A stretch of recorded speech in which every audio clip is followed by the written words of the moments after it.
Hi everyone. Thank you so much for the concern. అందరూ చాలా messages చేస్తున్నారు ఏమైంది ఏమైంది అని. అదే అందరికీ తెలుసు కదా, డాన్స్ షో చేస్తున్నాము. సో అది కొంచెం ఏమంటారు, దానివల్ల హెవీగా ప్రాక్టీస్ చేయడము ఏమో. మామూలుగా మనకు ఉండే వెయిట్ కంటే కూడా మనం డాన్స్ చేసినప్పుడు 5 టైమ్స్ ఎక్కువగా ఉంటుందంట. ఫర్ ఎగ్జాంపుల్ మనం 50 కేజీస్ ఉన్నాం అనుకోండి, మనం డాన్స్ చేసేటప్పుడు 250 కేజీస్ వెయిట్ మన కాలుపైన పడుతుందంట. సో అది ఇద్దరికి, అంటే నాకు కూడా ఓవర్ స్ట్రెయిన్ ఇంజురీ ఏదో అని చెప్పారు, అండ్ పవన్కి కూడా. సో నేను ఎంఆర్ఐ చేస్తే కొంచెం ఏదో ఫ్రాక్చర్ ఉన్నట్టు ఉండిందని చెప్పి మళ్ళీ పిలిచి ఈరోజు ఎక్స్రే అది చేశారు. సో డాక్టర్ చెప్పింది ఏంటంటే, డాన్స్ చేయకండి, రెస్ట్ తీసుకోండి అని చెప్పారు. సో ఈరోజు నేను స్టోరీ పెట్టాను, చాలామంది రియాక్ట్ అయ్యి ఏమైందని అడుగుతున్నారు.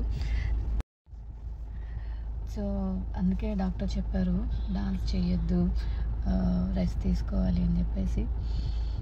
చాలా రోజుల తర్వాత మళ్ళీ ఒక మంచి షోతో మీ అందరి ముందుకు వచ్చాము అని. బట్ ఎప్పుడు కప్పు కొట్టేయాలి అలా లేదు, అందరూ బాగా చేస్తున్నారు, ఉన్నంత వరకు బాగా చేయాలి అనుకున్నాము. ఏమో. సో అది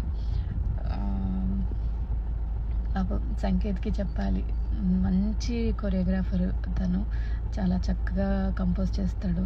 తనలో ఒక 10% చేస్తే చాలు అనుకున్నాం అనమాట.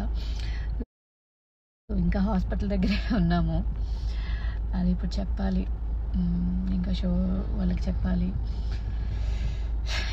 రెస్ట్ తీసుకుంటే సరిపోద్దా అని కూడా అడిగాడు పాపం పవన్. అంటే ఇంజెక్షన్స్ అలా ఏమైనా ఎక్కువ తీసుకుంటే ఓకేనా ఈ షెడ్యూల్ వరకు అని. వద్దు, రెస్ట్ తీసుకోమని చెప్పారు. So thank you so much everyone, ఇప్పుడు దాకా చాలా సపోర్ట్